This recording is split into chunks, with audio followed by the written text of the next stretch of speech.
Shalom, salam berkat dari kami untuk pendengar sekalian.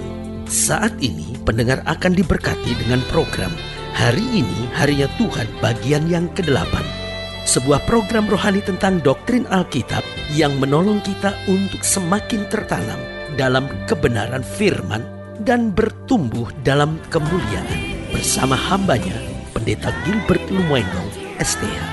Banyak orang merasa doktrin Alkitab sebagai sesuatu yang membingungkan. Tetapi tahukah saudara bahwa doktrin Alkitab intinya adalah memahami Alkitab dengan benar, dengan pemahaman yang sistematis, sehingga kita terus dapat tertanam di dalam kebenaran firman, sehingga kita terus bertumbuh di dalam kemuliaan Allah.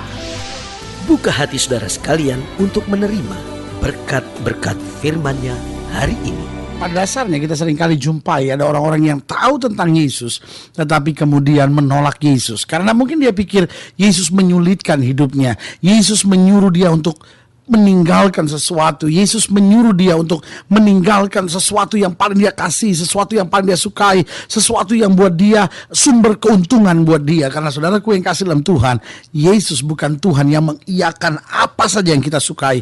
Yesus bukan Tuhan yang mengiyakan apa saja yang kita ingini. Tetapi ada masa-masanya di mana dia menginginkan kita untuk melepaskan sesuatu yang memang tidak baik buat kita, agar kita dapat menerima segala yang baik yang datangnya dari dia. Haleluya. Nah, saudaraku yang kasih dalam Tuhan, selamat datang dalam program kita Hari Ini Harinya Tuhan. Karena saudaraku yang kasih dalam Tuhan, saya percaya betul bahwa firman Tuhan adalah pelita bagi kaki kita dan terang bagi jalan kita. Karena selama kita berjalan menurut firman Tuhan, selama kita jadikan firman Tuhan sebagai peta dalam kehidupan kita, saya percaya kita tidak akan pernah tersesat. Saudaraku yang kasih dalam Tuhan, banyak orang jadikan uang, banyak orang jadikan kekayaan, banyak orang jadikan harta sebagai dasar kehidupannya. Orang-orang seperti itu akan kecewa. Orang-orang seperti itu akan hidup dengan stres dan tertekan. Tapi orang yang menjadikan firman Tuhan segala-galanya dalam hidupnya akan berjalan dengan kemenangan dan sukacita. Haleluya. Nah, saudaraku yang kasih dalam Tuhan, dalam program ini kita sedang membahas topik tentang ketika Yesus ditolak. Saudaraku yang kasih dalam Tuhan, kalau kita berpikir secara tenang, maka kita akan menjumpai sebuah kenyataan yang sangat aneh. Bukankah Yesus selama ia hidup dan melayani, ia mengerjakan banyak mujizat? Bukankah Yesus selama ia hidup dan melayani, banyak menolong orang? Bukankah Yesus selama ia hidup dan melayani, ia buat banyak hal-hal yang penuh dengan kuasa dan mujizat Allah? Bagaimana orang bisa menolaknya? Nah, ini sebuah pertanyaan yang sangat menarik untuk kita bahas. Nah, kita lihat sama-sama dari Lukas pasal 9, ayat yang ke-51 sampai ayat yang ke-56.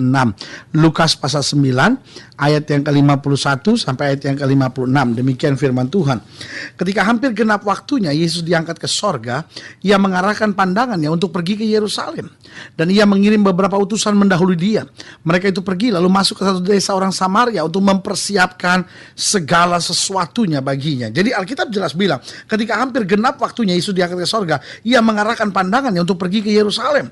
Nah, dengan lain kata, meskipun ia tahu waktunya sudah hampir tiba, apa yang terjadi? Dia masih ingin berbuat sesuatu untuk jiwa-jiwa. Nah, saudaraku yang kasih dalam Tuhan, inilah yang harus ada dalam setiap kita, yaitu semangat. Saya ulangi sekali lagi, semangat. Saya ulangi sekali lagi, semangat. Ada banyak orang kadang-kala persoalannya bukan masalahnya yang terlalu berat, tapi semangatnya yang telah lenyap. Hanya karena masalahnya berat, hanya karena persoalannya berat, lalu dia mulai kehilangan semangat. Percuma saya usaha lagi, percuma saya dagang lagi, percuma saya bangun karir lagi. Semuanya sudah jelas-jelasan berantakan, semuanya sudah jelas-jelasan tidak ada pengharapan lagi. Begitupun dalam rumah tangga, seringkali persoalan saya dengan istri saya sudah terlalu parah, persoalan saya dengan suami saya sudah terlalu parah, persoalan saya dengan orang tua saya sudah terlalu parah. Percuma saya memperbaiki lagi. Sudahlah, lebih baik saya bercerailah, karena memang sudah tidak ada lagi yang bisa diperbaiki. Saudaraku yang kasih dalam Tuhan, ini persoalannya. Kita terlalu cepat menyerah, kita terlalu cepat kehilangan semangat. Kita pelajari, Yesus tahu bahwa waktunya sudah semakin singkat. Dia tahu bahwa waktunya sudah semakin mau berakhir, tetapi dia masih punya semangat untuk berbuat sesuatu. Dia masih punya semangat untuk mencari jiwa-jiwa. Dia masih punya semangat untuk memberitakan kabar baik ke Yerusalem. Dan saudaraku yang kasih dalam Tuhan, ayat yang ke-52 dikatakan, dan ia mengirim beberapa utusan mendahului dia. Dia persiapkan segala sesuatunya dengan baik. Ini yang saya sebut semangat. Bukan hanya ya udahlah kalau harus ke Yerusalem, Yerusalemlah, tapi dia persiapkan persiapkan dengan baik, utusan-utusannya dia kirim mendahului dia. Mereka itu pergi lalu masuk ke satu desa orang Samaria untuk mempersiapkan segala sesuatu baginya. Tetapi orang-orang Samaria itu tidak mau menerima dia karena perjalanannya menuju Yerusalem. Ketika dua muridnya itu Yakobus dan Yohanes melihat hal itu, mereka berkata, "Tuhan, apakah engkau mau supaya kami menyuruh api turun dari langit untuk membinasakan mereka?" Akan tapi ia berpaling dan menegur mereka. Lalu mereka pergi ke desa-desa lain. Saudaraku yang kasih dalam Tuhan, Yesus adalah Tuhan sumber segala mujizat. Yesus adalah Tuhan yang baginya tidak ada perkara yang mustahil. Dia ada di saat-saat terakhir. Dia tahu waktunya sudah semakin singkat. Dia tahu keadaan yang sukar harus dia lewati. Dia tahu masa-masa yang berat harus dia jalani. Dia tahu bahwa jalan-jalan yang sukar itulah yang harus dia tempuh. Dalam situasi seperti itu saya percaya secara manusia dia tahu tantangannya berat. Tiba-tiba ketika di tengah tantangan yang berat, semangat untuk menginjilnya masih tetap ada. Tiba-tiba dia dengar kabar yang sangat tidak menyenangkan. Kabar itu adalah engkau ditolak di Samaria. Engkau tidak bisa masuk melalui Samaria. Engkau tidak bisa melayani di sana. Kenapa? Karena engkau mau menuju ke Yerusalem. Bukankah orang-orang Samaria tidak bersahabat dengan orang-orang Yahudi di Yerusalem? Sehingga kamu tidak boleh, kalau kamu mau ke Samaria, Samaria saja. Jangan sampai ke Yerusalem. Tapi saudaraku yang kekasih dalam Tuhan, Yesus ditolak seperti ini. Bukan dia marah, kita tahu bahwa orang biasanya dalam saat-saat yang sukar, saat-saat yang berat yang harus dihadapi, biasanya menjadi orang yang cenderung gampang marah, menjadi orang yang cenderung gampang tersinggung. Kenapa dia tidak mau menerima saya? Dan saudaraku yang kasih dalam Tuhan, saya bersyukur Yesus saya bukan Allah yang emosional, yang mengarahkan setiap masalahnya hanya dengan amarah dan kebencian, yang coba menyelesaikan setiap masalahnya dengan kekerasan. Tetapi saudaraku yang kasih dalam Tuhan, justru ketika murid-murid yang sudah tegang ini mulai memberikan solusi yang sangat tidak rohani, mereka berkata, "Apa Tuhan? Apakah engkau mau supaya kami menyuruh api turun dari langit untuk membinasakan mereka?" Bukankah seringkali itu yang ada dalam pikiran kita? Kalau ada orang menghambat jalan kita, ada orang yang menghambat rencana-rencana kita, ada orang yang menghambat kemauan-kemauan kita, yang ada dalam pikiran kita, "Aku akan panggil api turun untuk menghancurkan dia." Oh Tuhan, balas dia Tuhan, hancurkan dia. Seringkali pikiran kita begitu jahat, pikiran kita begitu negatif, pikiran kita begitu keras, saudara-saudara. Tetapi yang menarik perhatian saya, ayat ke-53 berkata, "Akan tetapi ia berpaling dan menegur mereka." Yesus justru menegur mereka. Yesus justru memberitahu kepada mereka, bukan itu cara saya, bukan itu cara kita yang hidup dalam kebenaran. Jadi dari sini kita bisa lihat hal-hal yang menarik. Ketika Yesus ditolak, bagaimana sikap Yesus? Yang pertama, dia tidak mau memakai kuasanya untuk hal-hal yang negatif. Meskipun murid-muridnya bertanya, "Tuhan, apakah engkau mau supaya kami menyuruh api turun dari langit untuk membinasakan mereka?" Saudaraku yang kasih dalam Tuhan, kalau Yesus mau, jangankan api, hal yang lebih parah, hal yang lebih dahsyat, hal yang lebih menghancurkan juga bisa. Tetapi saudaraku yang kasih dalam Tuhan, Yesus tidak mau memakai kuasanya untuk hal-hal yang negatif. Yesus justru memakai kuasanya untuk membangkitkan orang mati, untuk mencelikan mata orang buta. Itulah Yesus Allah kita. Kadangkala kita kalau sudah kecewa, kita bilang, "Tuhan, orang itu menyakiti saya, balas dia Tuhan, hajar dia Tuhan, pukul dia. Tuhan, suami saya melukai hati saya, pukul dia Tuhan, hajar dia." Kita pikir Allah kita Allah yang tukang pukul, tukang hajar, tukang sikat orang lain. Tapi sebagai hamba Allah saya mau ingatkan, kita punya Allah yang baik. Kita punya Allah yang baik. Kita punya Allah yang baik, yang tidak mau memakai kuasanya untuk hal yang negatif. Yang kedua, ketika Yesus ditolak, perhatikan ayat yang ke-53, "Akan tetapi ia berpaling dan menegur mereka." Saya percaya Yesus tidak menegur sambil memaki-maki mereka.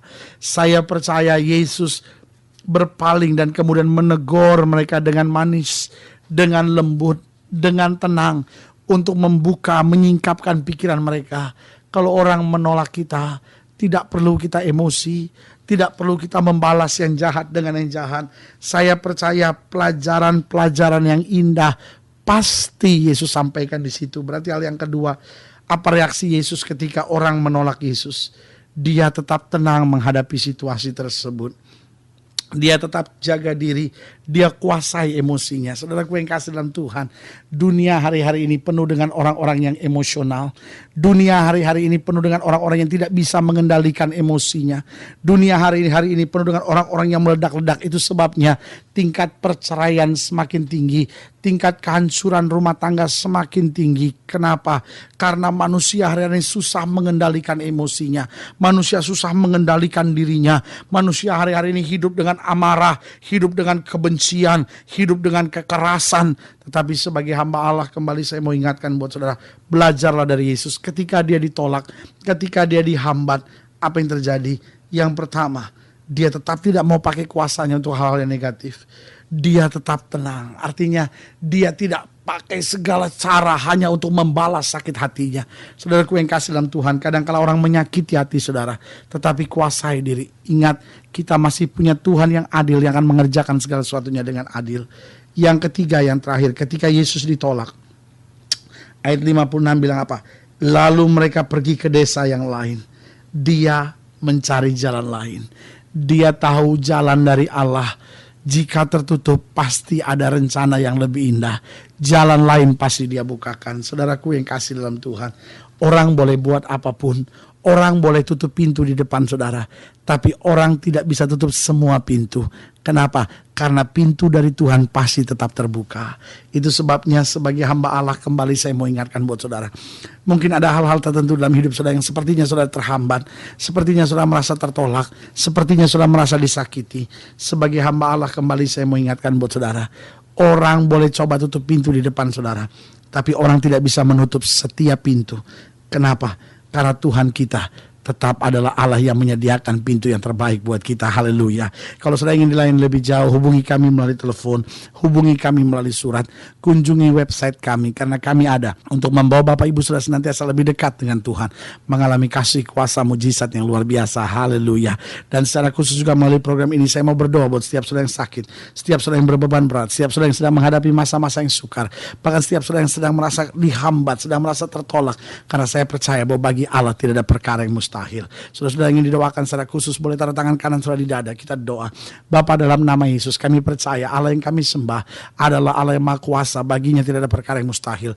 Hamba doa buat yang sakit, hamba doa buat yang berbeban berat, hamba doa buat mereka yang sedang ada masa-masa yang sukar. Hamba berdoa di dalam nama Yesus, Tuhan jamah, Tuhan pulihkan, Tuhan kerjakan mujizat, Tuhan bangkitkan iman. Bahkan mereka yang sedang merasa hambatan-hambatan terjadi, kuatkan iman mereka sehingga mereka bangkit dan melihat kemuliaan Tuhan yang luar biasa. Terima kasih Bapa, tidak pernah Engkau gagal karena Engkau menyediakan segala sesuatu tepat pada waktunya.